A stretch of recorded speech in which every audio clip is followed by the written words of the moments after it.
I am Vinnie Tortorich, folks. Your good intentions have been stolen. Don't worry. I'm here to help you get them back. You may be soft and succulent at the beginning of this process, but hang in there. Before long, you will be lean and mean, guaranteed. It's the Wednesday show. You know what that means. He comes in every Wednesday, whether we want him to or not. And I'm talking about the beautiful Mr. Chris Shaffer. Yeah. How's it going, man? It's going pretty well. How you doing, man? I'm good. You know, it's, as you know, I was talking about this on a Monday show, but I'm doing these shows back to back right now. I just got off with Anna. And now I'm talking to you. We're doing a Wednesday show. And then you and I go right from this. As soon as I click the mic off, I will turn the mic right back on and we will have VIP rocking and rolling. Yeah, buddy. So I thought I would start with that. Welcome back, Chris. It's been a while. You know, we bunched up a lot of shows. I went off and did my thing, and I'm back. I want to talk about VIP a little bit. When was the last time I opened it up for people to get back into VIP?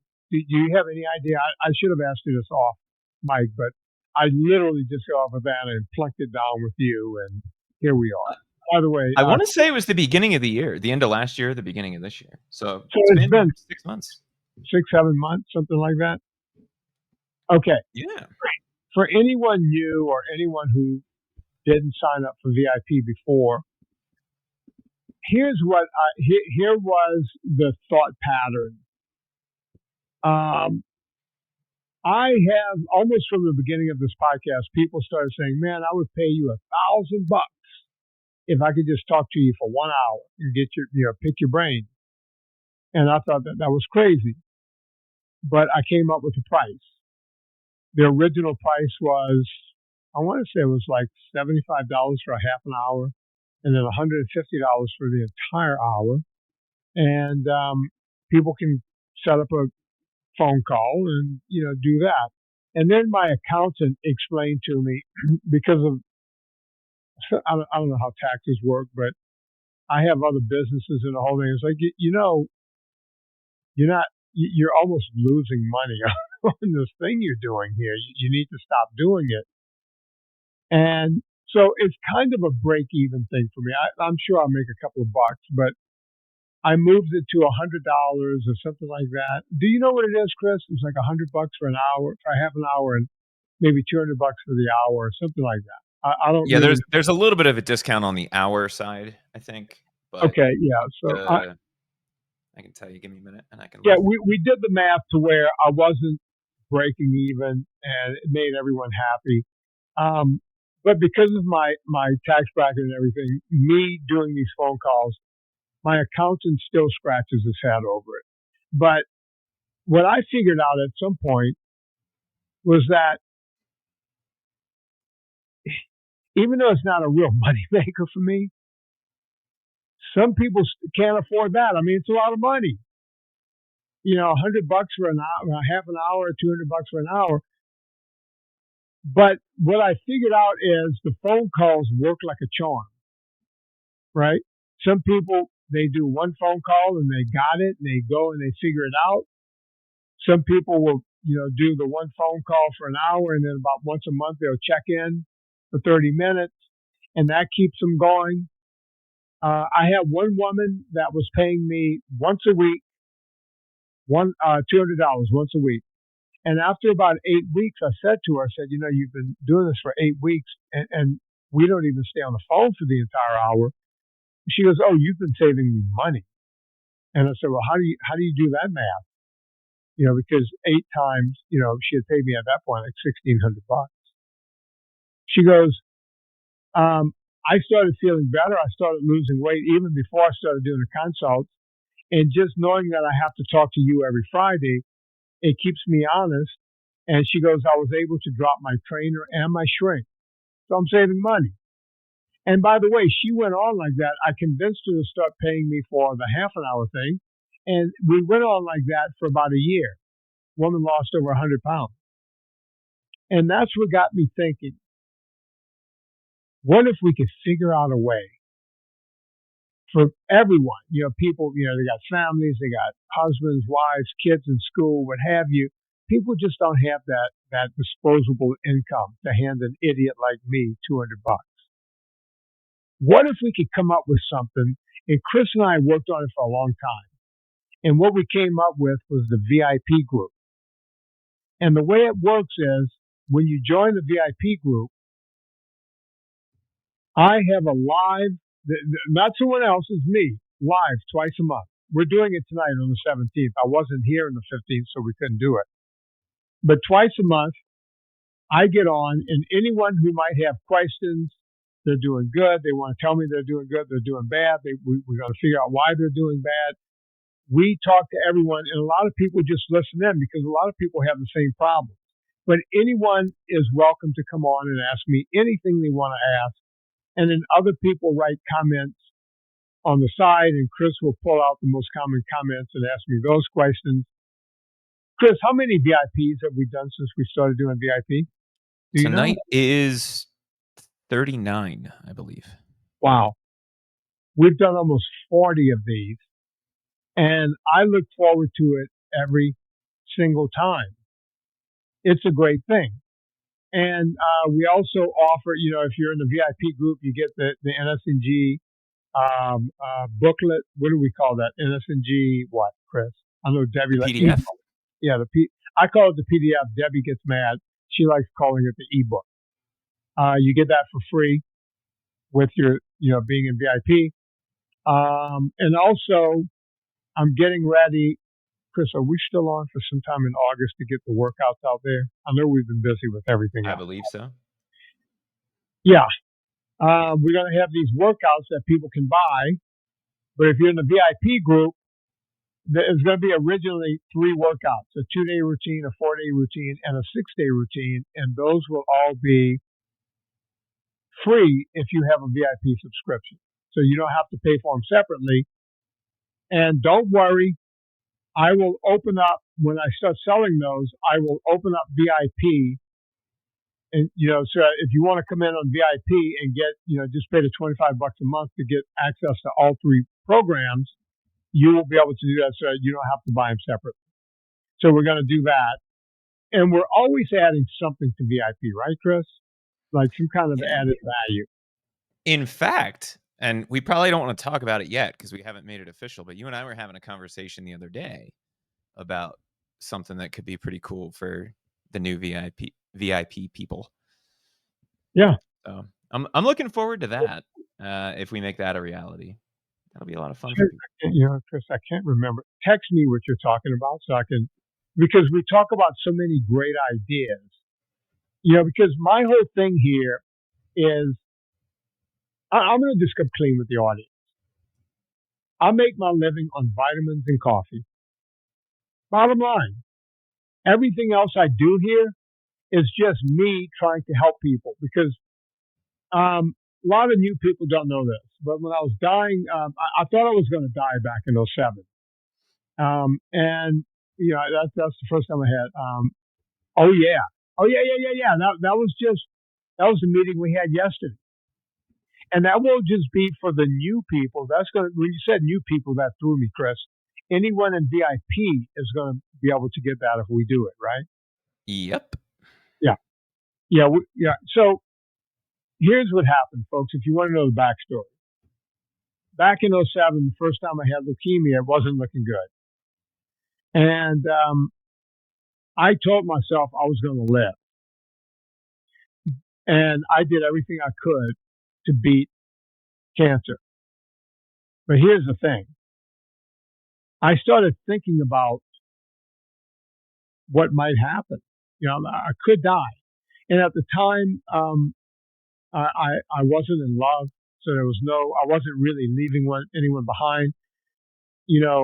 My parents and my brothers were basically going to be like the only people that would even miss me. And you start wondering about what happens when you die. What I was wondering about was my legacy. Now, I grew up in a small town, and the only thing that anyone knows about me in the small town is a few things. They know that I went off and played college football, And then somehow I ended up on the Oprah Winfrey show.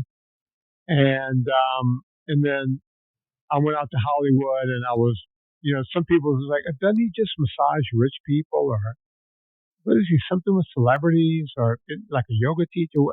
Like people didn't really know what I did, because whenever I came home, I didn't talk about it, because you don't want to talk about stuff, right? It's like, I learned very quickly, if you mention that you know a celebrity, then people will say, hey, can you get them to sign a picture for me? I said, people want something from you when they figure out you know somebody.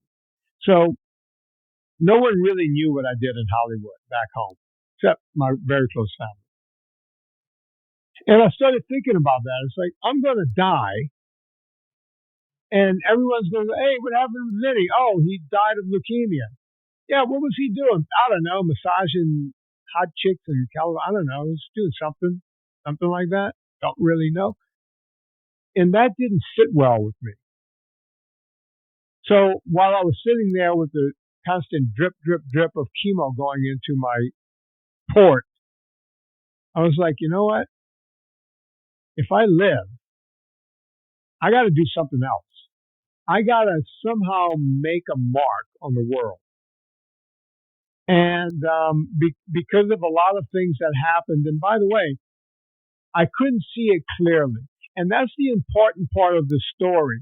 I couldn't see it clearly, because after not working with people for maybe 6 or 8 months, because I was, on my deathbed, when I came back, Hollywood had a big writer strike, and the writers and SAG all struck together.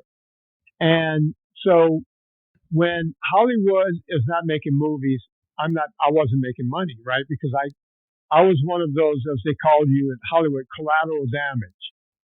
I wasn't working either, because I relied on the business.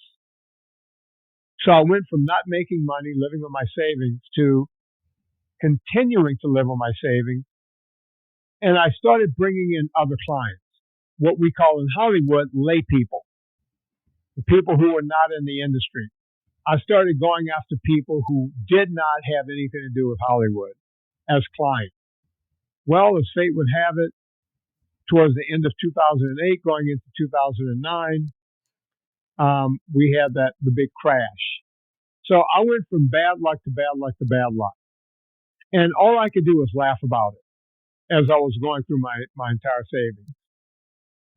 And I had one client, told the story before. His name is on the front of my book, Dean Laurie, who is a big Hollywood, producer and writer, and most famously shows like Arrested Development, this sort of thing. And he kept telling me I needed to write another book. Another book meaning I had written a children's book. He thought I could tell a good story. And I told him that Hollywood wanted me to write a book before, but they wanted me to do a tell-all, because there was a famous book before mine called You'll Never Eat in This Town Again, where an agent went and told all the stories about their clients and the whole thing. And then there was something that came out about the New Yorkers called The Nanny Diaries. That was a famous book, and then it became a movie. And Hollywood knew that I knew where the bodies were buried. And every agent in town wanted me to write the book, and I refused to do it. Dean gave me an idea of writing a different book, a book that can actually help people. And to be honest with you, I never thought the book would sell one copy. Right? It's like, oh, this is going to be boring for people, but I'm going to write it anyway. And that's what I did. And the book changed my life in several ways. For the first time in a couple of years, I was actually making good money. My clientele started coming back again because, of course, the writer's strike was over with. I was making good money there again. But more so than the book making money, the book started doing other things. It started helping people. And at the same time, I had this podcast going. And I'm going to be honest, the podcast was a self-serving thing. All I wanted this podcast to do was to continue to sell my book, because back then, no one was making money on a podcast. There wasn't that many podcasts. Most people never heard the term podcast back in 2011. I started the podcast before the book came out in order to sell a book. But somehow along the way, I started realizing that the book, because people would write to me, hey, I went through cancer. I read your book. Your book made me realize there was life after cancer. There was a reason to live. Hey, I read your book. I lost 100 pounds. That was the most shocking when people would go, I read your book and I lost weight. Because the book didn't really have a prescription at all. Chris, you read my book, right? I have. No prescription in there, right? Of how to do it. And that's why I wrote the PDF. That's exactly why I wrote the PDF. Because one day, after the book was like this multi-bestseller and it was up for Audible Book of the Year and all these accolades coming out about the book, right? I woke up in a cold sweat and I went, people are saying this book helped them, but I didn't even tell people what to actually do in the book, right? I just said, don't eat sugars and grains and exercise. And, but people got a lot of inspiration out of that. And I said, you know what? Let me write this PDF. And I sat down one afternoon, pen and quill, because I do write. Look at it, Chris. I mean, can you see me, Chris? Because I can't see you. I can see you, yeah. I write with fountain pens. Like, oh, you're fancy. A red fountain pen. Here's a silver one. All of my pens, you can see, all fountain pens. I wrote an entire book with fountain pen, and I kept sending the notes to my buddy Dean Laurie, and he said, I have a way that we're going to put this book together that people are going to love it and read it, and it became inspirational for a lot of people. So that's why this podcast still exists today. I don't need the podcast. I don't. I do it because it's my commitment. I got to live. I got to be here.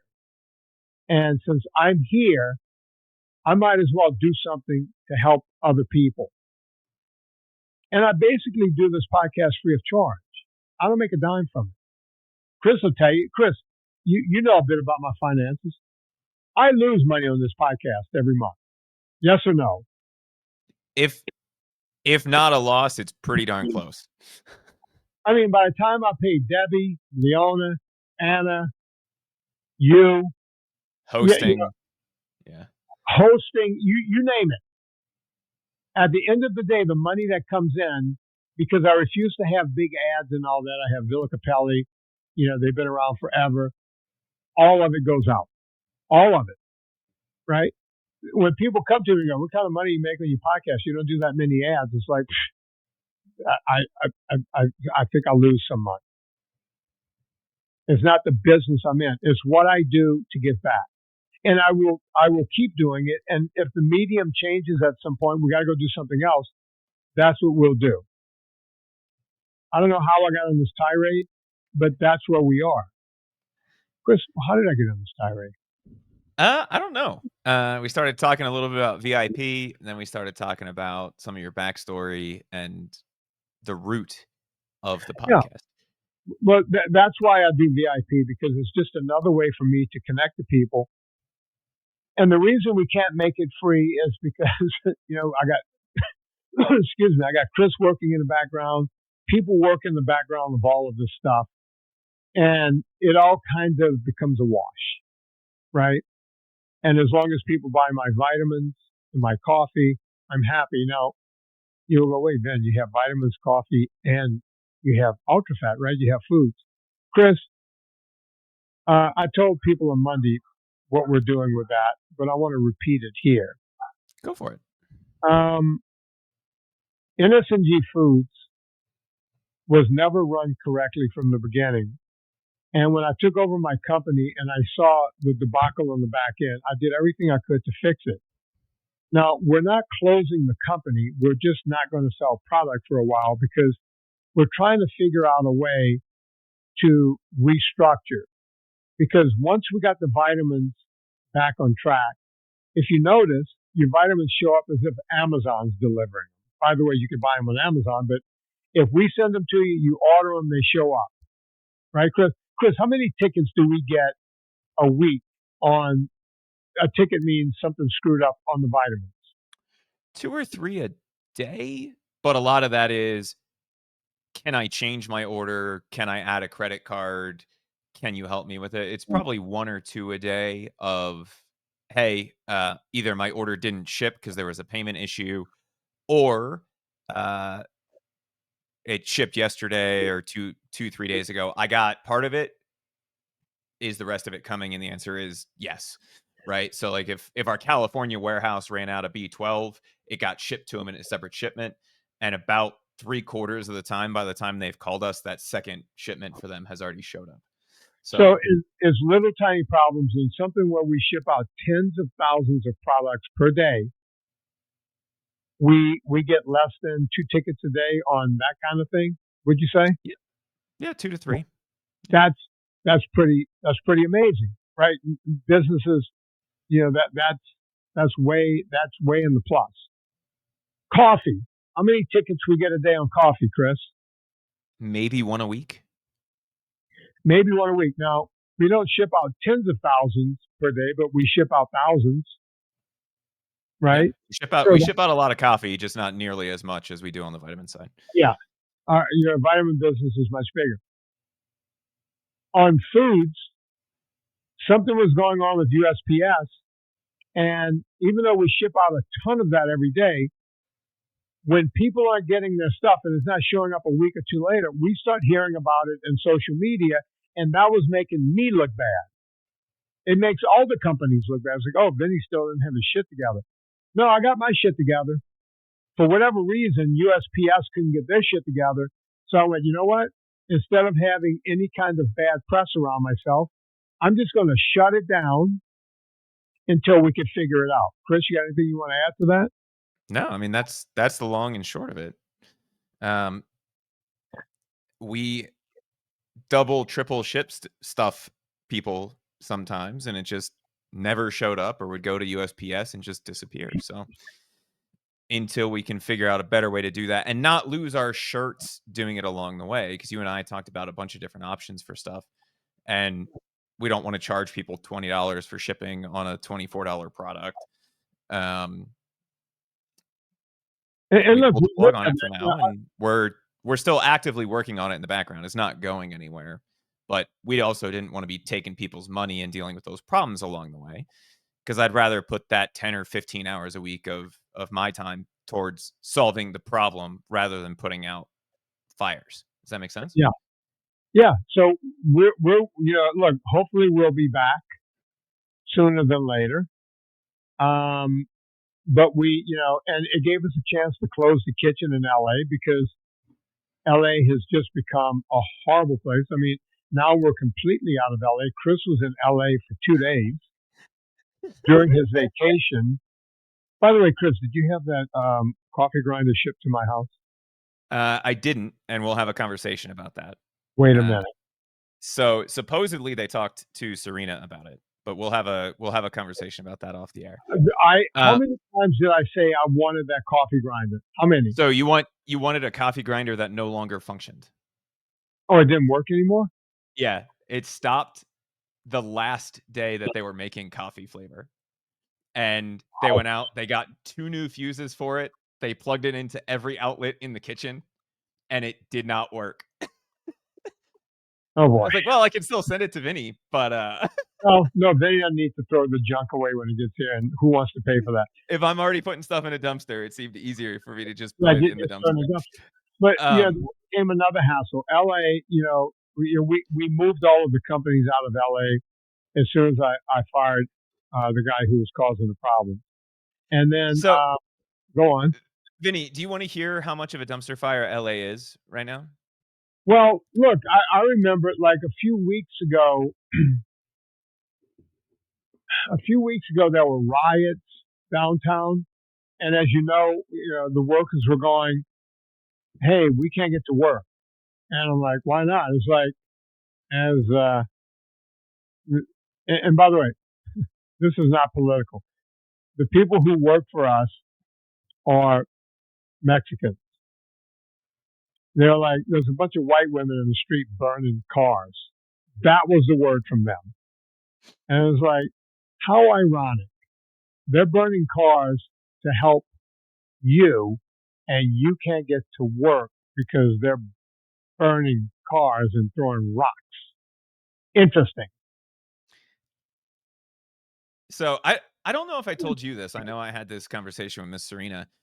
So you know what the parking is like by where the kitchen was, right? It's all street parking. When you park there, you wonder when you like.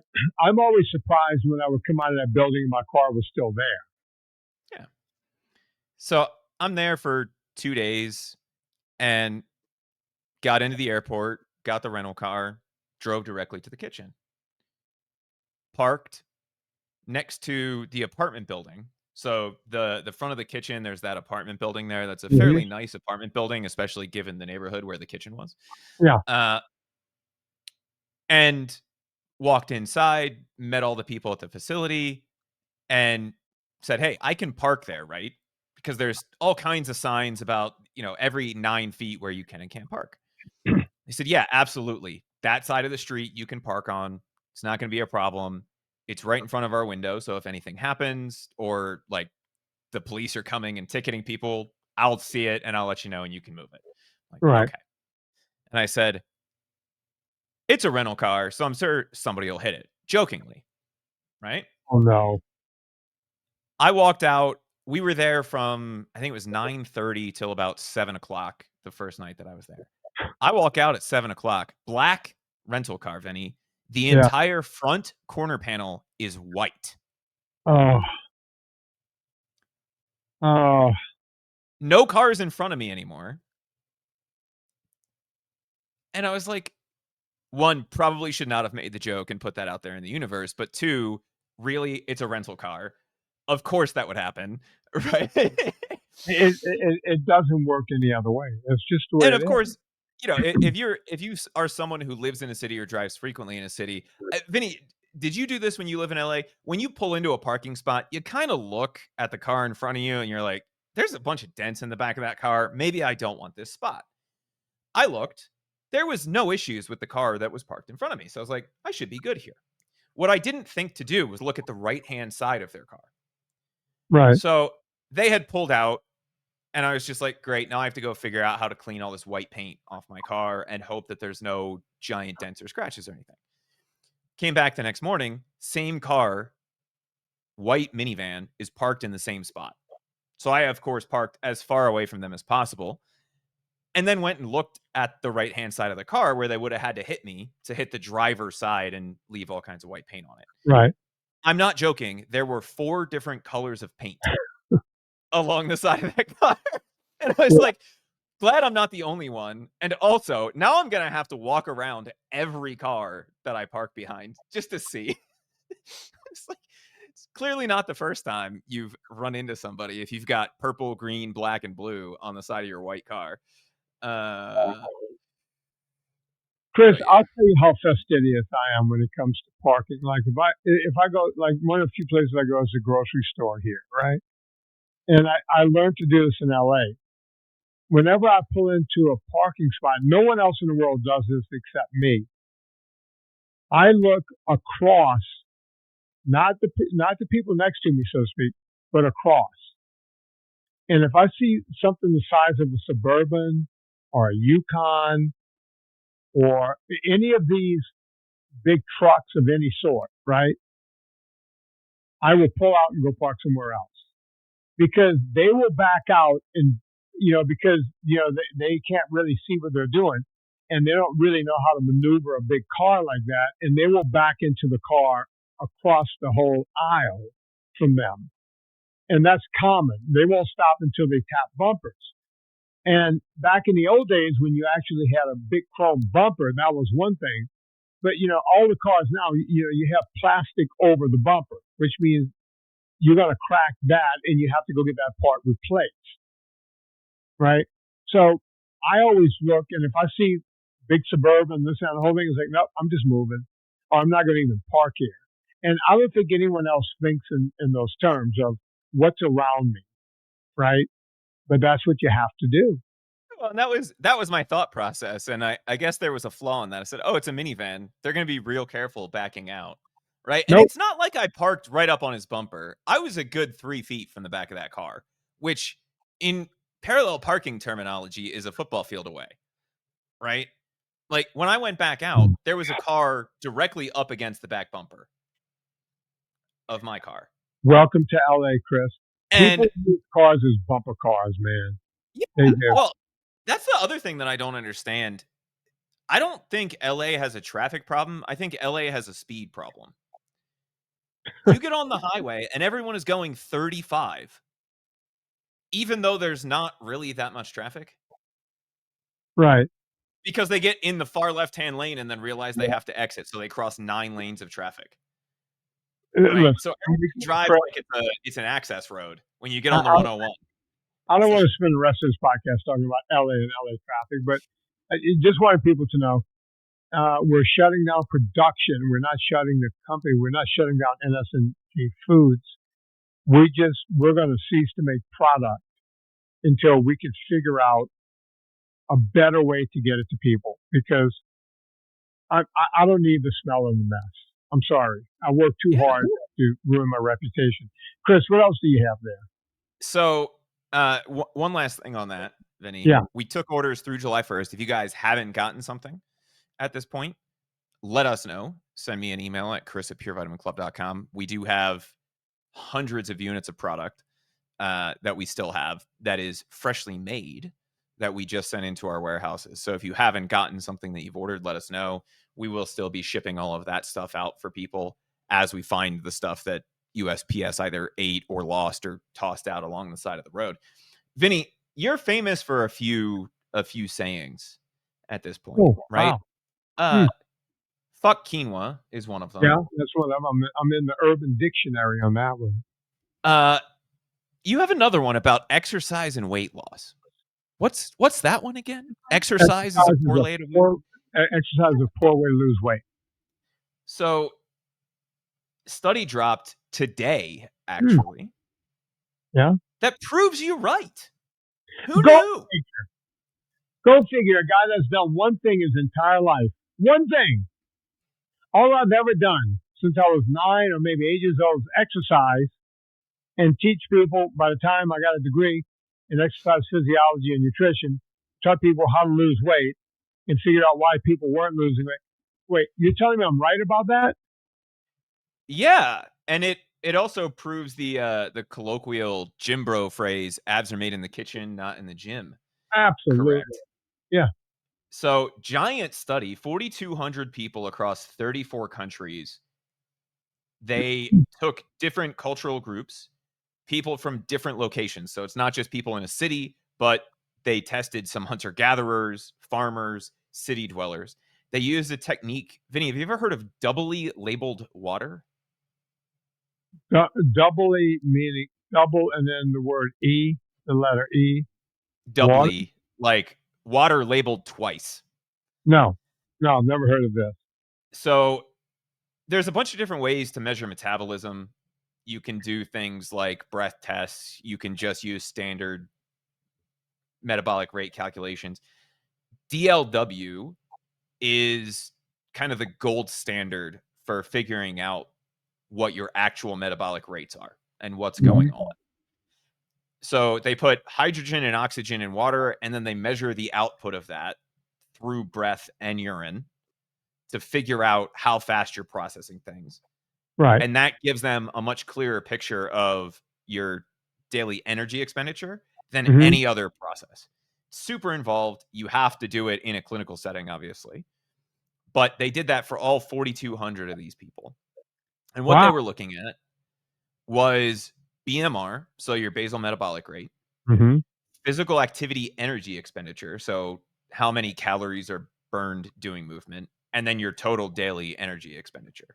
I just want to clear up one thing for everyone out there. BMR, basal metabolic rate, is the amount of energy you would burn if all you did was woke up and sat there. It's to keep your body, your brain running, your heart, all of your organs running. That's the metabolic rate of that. And everything above that causes you to consume more energy, or your body will start consuming either subcutaneous fat and or muscle. Go on, Chris. Then they adjusted for body size. because larger people burn more calories than smaller people. So that gave them a better look to be able to do fair comparisons across all of the different variations of body size and all of those kinds of things, right? So instead of just taking the average, that would actually get skewed up. They accounted for differences in height and weight to get a more like a mean than an average, right? Mm-hmm. Turns out total daily energy expenditure is nearly identical for ultra active groups and completely sedentary groups. It's almost identical, whether you're walking around a farm field all day, whether you're hunting and gathering for a living, or whether you're just sitting at home watching cartoons. It's almost exactly the same. That doesn't really make sense. Explain how they figured that out. So they did it by looking at those three things, right? At all of the different measurements. And so essentially what they're saying is diet is the real trigger for obesity, because even if you're in one of those more sedentary groups, it's about what's going in, not what you're doing during the day. So, Chris, wait, I need to understand because it's a little confusing, and maybe you didn't read this part of the study, maybe you just don't know. But let's say someone's sedentary, and all they did was sat all day long, and their BMR caused them to use 1,800 calories. Calorie is energy expenditure, folks. So 1,800 calories expended, 1,800, right? Now, let's say I'm the same size as that person that sat all day, except I went out and ran for 2 hours. That's probably, I don't know, additional, let's call it 700 calories. Say I went for a light jog. And let's say after that, I got in a rowboat for an hour, and that was an additional 500. So that's an additional 1,100 calories. That's way more than 1/3 more the calorie expenditure. How that doesn't make sense to me, that part of it. So if let's think about it this way. You're 6'5", 180, right? Mm-hmm.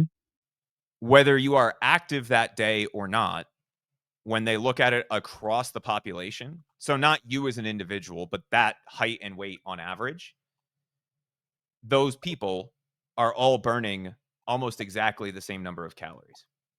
Okay. And so what they're trying to figure out is what that is. Now, when I say almost identical, Vinny, the sedentary people, and I think the number you just used was 1,800, right? As their BMR. I just The threw out one. The ultra active people, mm-hmm. who they included, those were the hunter-gatherers, manual laborers, or people who had constant physical activity at work. On average, only burned 200 calories more than the baseline. So, all right, so it's a mean score. They took a mean score. And my thought on that is your BMR would adjust to that standard activity level, right? If that's what you're doing every day, right, your body will upregulate, but only to a certain point. And well, it turns out that it becomes more efficient at doing it. Right. And so it turns out that more efficient point is only 200 to 300 calories more than the baseline. Interesting. Yeah, I wouldn't have, now that I'm thinking through it, it makes sense because they're taking a mean score, right? A mean score means an average of, if you take a bell curve and go right down the middle. So that would make sense that it would only be a small percentage more. And that's not enough to cause a great effect. So, yeah, that's why it works out that the calories you consume or the energy you consume has more to do with weight loss than actually exercising, which is what I tell Anna and I were just talking about that on the Monday show, right? I said the words. I said exercise is for longevity. right? It's how you stay young. It has nothing to do with weight loss. I was just saying that one show ago, so people will hear back to that show and hear that. So yeah, my theory holds up. Yeah, and what they're saying is your body compensates for increased activity by reducing energy used for other things, like inflammation fighting, reproductive effort, stress response. And it's proof of what is referred to in the biology community as constrained energy expenditure.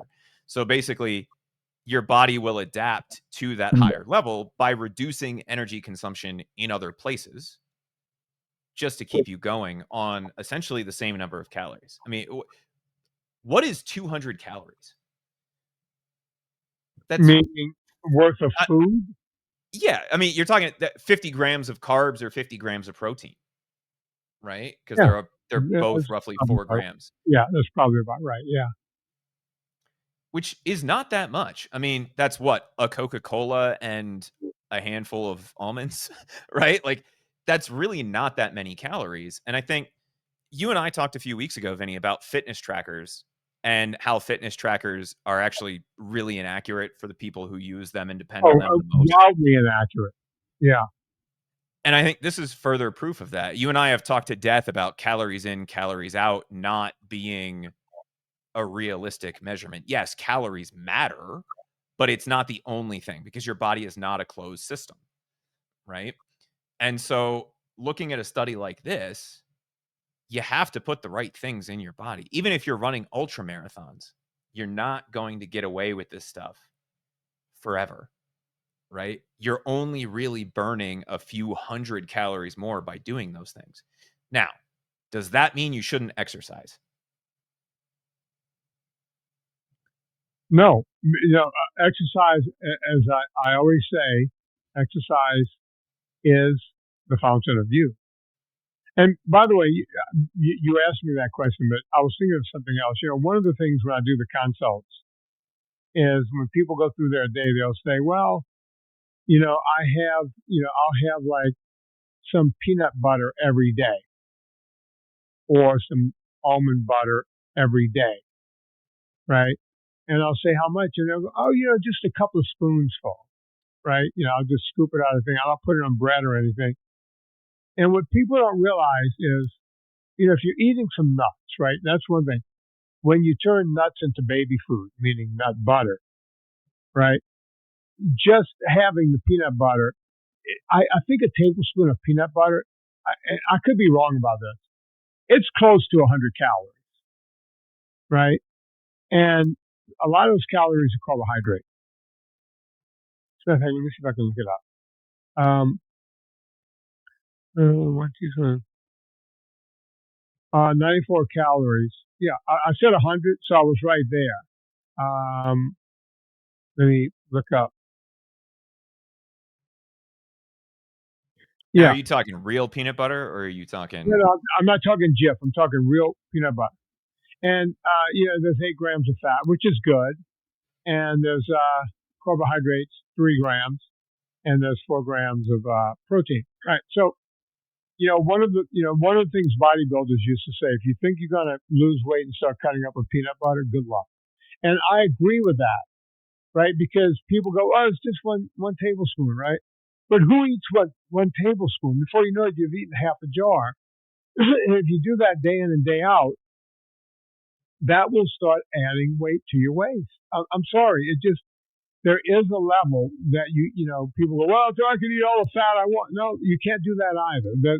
I've said from the beginning on this podcast, there's nothing you can do with impunity. The beauty of eating high fat, high protein is that your body, you don't feel hungry all the time. So you have a better chance. It's almost like being on a GLP-1. You have a better chance of losing weight because once you eat fat, you become sated, and your body you don't raise your insulin, and when you don't raise your insulin, you don't you don't raise your sugar. When you don't raise your sugar, you don't have to release insulin, and you can lose weight, right? And that's all it is to it. It's really that simple. It's a fairly straightforward thing. Vinnie, the other portion of this study that I found interesting, the way they gathered this data, I'm not as big of a fan of as the way that they did the rest of the study. But they took a subset of these people, of these 4,200 people, and after they got the energy expenditure stuff, they got the exercise, all of those kinds of things, they did add on the dietary survey and food diary component for a subset of these people. Mm-hmm. And then they looked at some of the correlations between body size, meaning obesity, skinny, right? Whatever the different sizes were that they used in the study. Mm-hmm. And it turns out that calorie intake from processed food specifically caused a huge increase in the amount of obesity. But diet overall, so looking at people who ate fewer calories or more calories, especially if those more calories were coming from higher processed foods, had a 10x larger correlation Wow, that's with crazy. body weight than energy expenditure. Well, So what goes into the body impacted their weight 10 times more than how active they were. once again, I hate to toot my own horn, but who's been saying do not eat any processed food forever? Right? There you have it, folks. Now we have a study, and it's not an epidemiological study. They actually studied these people and did it the right way. Chris, we're going to make that the final word because you and I have VIP to go to right now, and so we're going to do that. And we'll talk about this more in the coming weeks. But when we release, we're going to figure out a way that when we release the workout videos, of course, they're going to cost an amount of money, 40 or 50 bucks per video. And if you bought all three, it'd be like 150 bucks. But and you don't have to buy all three. You can just buy the one you want. Or it might be 40 bucks. We haven't come up with the price yet, but it's not going to be the 150 bucks that every expert told us we can charge per workout. Right? It's like, oh, you can, that program charge 150, 200 bucks. No, I'm not going to do that. I'm going to make it affordable, but it's going to be free for VIP. So at some point, we're going to open up the VIP so that people can get the free videos on VIP.